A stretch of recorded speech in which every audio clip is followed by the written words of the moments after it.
스토리텔링 성경 제16장 베드로의 신앙 고백과 1차 순환 예고. 소제목입니다. 기적을 요구하는 유대인들. 그래? 예수가 갈릴리 바다 건너편 마가단 지방으로 갔다고? 그렇다면 그리로 예수를 찾아가면 되겠군. 바리새파 사람들과 사두개파 사람들이 예수를 시험하려고 마가단 지방으로 왔습니다. 바리새인들은 조상들의 전통과 유전을 중시하는 보수적인 종교 집단이었고, 사두개인들은 자유로운 율법 해석과 정치적인 성격을 띤 세속적인 종교 집단이었습니다. 그래서 두 종파는 상호 갈등과 대립의 관계에 놓여 있었죠. 그럼에도 불구하고 두 종파 사람들은 예수를 모해하고 회방하는 일에는 한마음이 되어 이제 예수님 앞에 나타난 것입니다. 그들은 항시 예수님 주변을 맴돌며 시시때때로 딴지를 걸었습니다. 그들은 거들먹거리는 어투로 비꼬듯이 말합니다. 선생이여, 선생은 많은 기적을 행한다라고 들었어. 그게 정말이요? 정말이라면 지금 우리 눈앞에서 하늘로부터 임하는 초자연적인 기적 좀 보여주시오. 기적을 보고 예수님을 믿고자 하는 요구가 아닙니다. 어떤 꼬투리를 잡기 위한 요구였습니다. 예수님은 그들의 악한 의도를 아시고서 대답하십니다. 기적을 보여달라. 보시오. 당신들은 저녁에 하늘이 붉은 것을 보면 내일 아침에는 날씨가 좋겠다라고 하지 않소? 또 아침에 하늘이 붉고 흐린 것을 보면 그날은 종일토록 날씨가 굳을 것이라고 예측하지 않소? 이렇게 하늘을 보고 날씨는 분별할 줄 알면서도 어째서 시대의 징조는 분별할 줄 모르는 것이요? 이런저런 자연현상을 보고서 일개의 변화는 민감하게 분별할 줄 알지만 지금껏 예수님의 여러 행적들을 보고서도 메시아의 때를 분별할 줄 모르는 종교 지도자들의 영적인 무지를 책망하는 말입니다. 그러나 그들은 이 말을 이해하지 못했습니다. 아니 대체 그게 무슨 소리요? 기적을 보여달라고 했더니 갑자기 웬 뜬금없는 날씨 얘기를 하는 거요? 악하고 믿음 없는 이 세대가 내게 기적을 요구하지만 나는 요나 선지자에게 일어났던 기적 외에는 더 보여줄 것이 없소. 요나의 이적.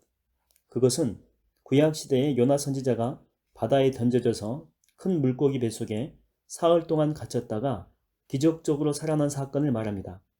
그 사건은 십자가 위에서 죽은 지 사흘 만에 다시 살아나신 예수님의 부활을 예표하는 기적, 곧 표적이었습니다. 표적은 증거 또는 이적이라고 하는 뜻으로 초자연적인 방법으로서 진리를 증거하는 것을 뜻합니다. 따라서 예수께서 조만간 보여주실 기적 중의 기적인 십자가 죽음과 부활의 기적 외에 무엇을 더 보여줄 수 있겠습니까? 그러나 유대의 종교 지도자들은 이 같은 기적을 보고서도 끝내 예수님을 메시아로 인정하지 않았습니다. 이 말을 하신 후에 예수께서는 그들을 남겨둔 채 다른 데로 바삐 떠나가십니다. 소제목입니다. 종교 지도자들의 거짓 교훈에 대한 경계. 아차! 빵이 없다 빵이! 일 어쩌면 좋지? 제자들은 갈릴리 바다 건너편으로 건너간 후에야 마가단 지방에서 빵을 준비해 오지 않았다는 것을 알았습니다. 종교 지도자들과의 쓸데없는 충돌을 피하기 위해 예수께서 급히 그곳을 떠나셨기 때문입니다. 빵을 준비하지 못했다며 제자들이 어쩔 줄 몰라 하며 허둥대자 그런 모습을 보시고 예수께서 말씀하십니다. 제자들아, 너희는 정신을 바짝 차리고 바리새파 사람들과 사두개파 사람들의 누룩을 조심하여라. 이때 제자들은 자기들이 빵 가져오는 것을 잊어버렸기 때문에 예수께서 그런 말씀을 하시는 것이라고 생각했습니다. 예수님은 제자들의 그런 생각을 아시고 이어서 말씀하십니다. 믿음이 적은 자들아, 너희는 왜 먹을 것이 없다라고 걱정하느냐? 아직도 깨닫지 못하느냐? 내가 빵 5덩어리로 5,000명이나 먹이지 않았더냐? 뿐만 아니라 모두 배불리 먹고도 여러 광줄이나 남지 않았더냐? 또 내가 4,000명을 먹였을 때에도 역시 모두가 배불리 먹고 여러 광줄가 남지 않았더냐? 그런데도 지금 내가 먹을 것에 대해서 말했다라고 생각하느냐? 스승님, 그게 아니라면 대체 무슨 말씀이신지. 바리새파와 사두개파 사람들의 그 누룩을 조심하라고 하는 것이다. 그들의 누룩이라고 하심은 그제야 제자들은 예수께서 말씀하신 누룩이 바리새파와 사두개파 사람들의 잘못된 가르침을 뜻한다는 것을 깨닫게 됩니다. 이때 예수께서 종교 지도자들의 잘못된 가르침을 누룩에 비유한 것은 누룩의 특징이 그 대상에게 빠르고도 널리 영향력을 행사하기 때문입니다. 당시 바리새인들이나 사두개인들의 잘못되고 위선적인 가르침은 마치 누룩처럼 많은 사람들에게 부정적인 영향을 널리 재빠르게 미치고 있었습니다. 소제목입니다. 베드로의 신앙 고백. 예수님 일행은 갈릴리 바다를 건너서 가이사랴 빌립보 지방에 이르게 됩니다. 이곳은 요단강의 주요 수원지인 헐몬산 서남쪽 기슭에 위치한 아름다운 성읍으로 갈릴리 바다 북동쪽 40km 지점에 위치해 있습니다. 이곳에서 예수님은 제자들에게 한 가지 질문을 합니다. 제자들아, 사람들이 인자를 누구라고 하더냐? 네 스승님, 어떤 사람들은 세례 요한이라고 하고 어떤 사람들은 엘리야라고 합니다. 또 어떤 사람들은 에레미야나 선지자 중 한 명이라고 합니다. 그래? 그러면 너희는 나를 누구라고 생각하느냐? 예수께서 알 듯 모를 듯 엷은 미소를 지으시며 제자들에게 다시 물으십니다. 그러자 기다렸다는 듯이 시몬 베드로가 앞으로 선뜻 나서며 힘차게 대답합니다. 주님은 그리스도이시요 살아계신 하나님의 아들이십니다. 정확한 답변입니다.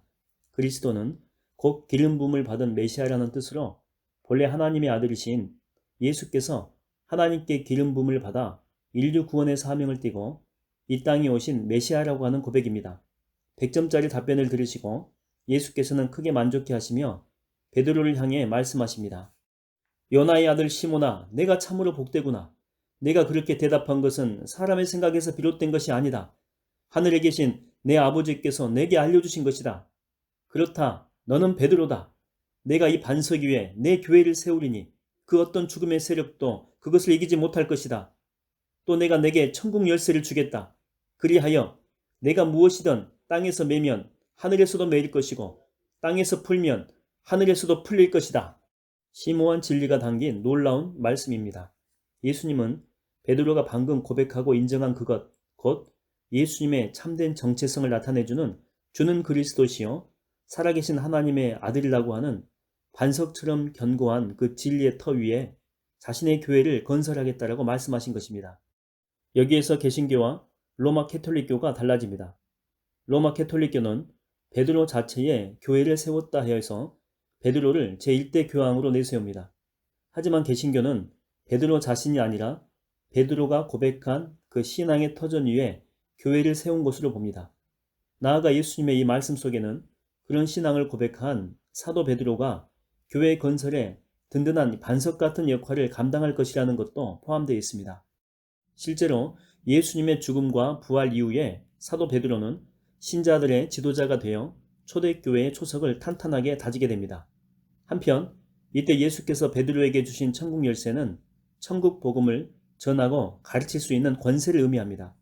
과연 그런 권세, 이 열쇠로서 베드로를 비롯한 사도들은 유대인들과 이방인들 모두를 위해서 천국의 문을 활짝 열 수 있게 되었습니다. 하지만 제자들아, 내가 그리스도라고 하는 사실을 다른 사람들에게는 아직 알리지 말아라. 예수께서 제자들에게 이처럼 당부하신 까닭은 분명합니다. 아직은 인류의 죄를 짊어질 구속의 메시아로 십자가 고난의 사역을 본격적으로 감당할 때가 아직 이르지 않았기 때문입니다. 당시의 대중들은 예수님을 정치적인 메시아로 알고 열성적으로 따르고 있었습니다. 그래서 예수님은 천국 복음의 진리에 관해 더 가르쳐야 할 것들이 많이 있었습니다. 소제목입니다. 십자가 순환에 대한 첫 번째 예고. 제자들아, 그렇지만 너희는 알아야 된다. 하나님의 아들인 내가 메시아 사명을 띠고 이 땅에 온 것은 유대 민족을 정치적으로 해방시키기 위함이 아니다. 나는 인류를 그들의 죄 가운데서 구원하려고 이 땅에 온 것이다. 그러니 이때부터 예수님은 자신이 십자가 사역을 감당하기 위해서 예루살렘에 올라가실 일과 거기서 자신에게 일어날 여러 순환의 일들에 관해서 제자들에게 말씀하기 시작하셨습니다. 스승님, 그 말씀이 정말이십니까? 정말로 스승님께서 십자가에 달려 죽으셔야 된단 말입니까? 그렇다. 나는 유대의 종교 지도자인 장로들, 대제사장들, 바리새인들, 사두개인들, 서기관들에게 많은 고난을 받은 후에 그들의 손에 붙잡혀 십자가 위에서 죽을 것이다. 그러나 두려워하지 말라. 나는 죽었다가 사흘 만에 다시 살아날 것이니라. 그 말씀을 듣고 베드로가 크게 당황해하며 예수님을 붙잡고 간절히 말립니다. 아닙니다, 주님. 절대 그럴 리 없습니다. 주님께 어찌 그런 끔찍한 일이 일어난단 말입니까? 결코 안 됩니다. 주님, 절대로 십자가를 지셔서는 안 됩니다. 그러자 예수께서 베드로를 돌아보시며 단호한 어조로 꾸짖습니다. 조금 전에 베드로의 신앙 고백을 듣고 크게 칭찬하던 때와는 정반대의 상황입니다. 사탄아, 내 뒤로 썩 물러가라. 너는 하나님의 일을 생각하지 않고 단지 사람의 일만 생각하는구나. 사탄이라니. 그 소리를 듣는 순간 제자들은 모두 얼어붙었습니다. 특히 베드로의 얼굴은 사색이 되었습니다. 조금 전에 하늘로 올라갔다가 지금은 땅바닥에 내동댕이 쳐진 느낌입니다. 예수님은 왜 이리 엄하게 책망하신 것일까요? 베드로의 만류는 크게 잘못된 것이었습니다. 그것은 인류 구원을 위한 예수님의 메시아 사명, 곧 십자가 죽음과 부활의 사명을 피하게 하는 것으로 일찍이 유대 광야에서 사탄이 예수님을 시험한 그 유혹과 다르지 않았습니다. 이때 예수님의 책망이 베드로에게 하신 말씀인 것은 분명하지만 그렇다고 베드로가 곧 사탄이라고 하는 말은 아닙니다. 예수님은 베드로를 통해서 사탄이 책동하는 것을 보시고는 그 사탄을 지적하여 꾸짖은 것입니다. 이는 베드로 위에 교회를 세우지 않고 베드로의 신앙 고백 위에 교회를 세울 것이라고 하는 이치와 같은 것입니다. 소제목입니다. 메시아 예수를 따르는 길. 십자가 사역을 만류하는 베드로를 호되게 꾸짖은 다음에 예수께서는 다시 예전의 부드러운 음성으로 돌아가십니다. 하지만 분위기는 찬물을 끼얹는 듯 냉랭했습니다. 스승님의 어조는 부드러웠지만 이제 하실 말씀들이 앞날의 고난을 예고해 주는 것이었기 때문에 예수님의 어조는 진지했고 제자들은 긴장할 수밖에 없었습니다. 누구든지 나를 따르려거든 자기를 버리고 자기 십자가를 져야 한다. 누구든지 자기 목숨을 보존하려는 사람은 그 목숨을 잃을 것이고 나를 위해서 자기 목숨을 버리는 사람은 그 목숨을 얻을 것이다. 목숨은 참으로 소중하다. 온 세상을 다 얻는다고 해도 자기 목숨을 잃어버리면 그게 무슨 소용이 있겠느냐. 목숨의 가치를 그 무엇과 비교할 수 있겠느냐. 여기 목숨은 인간으로 하여금 살아가게 하는 힘의 원천을 뜻하는 것으로 육적 생명과 영적 생명을 모두 포함합니다. 예수님은 이 두 가지 생명 중 하나를 얻으면 다른 하나는 잃게 마련임을 강조하신 것입니다. 그러면서 영적 목숨은 그 무엇과도 비교할 수 없이 소중한 것이므로 육적인 목숨을 포기해서라도 기꺼이 영적인 목숨을 얻어야 함을 가르친 것입니다. 그렇다면 어떻게 해야 영적인 목숨을 얻을 수가 있을까요? 그 비결은 바로 자기 십자가를 지는 것입니다.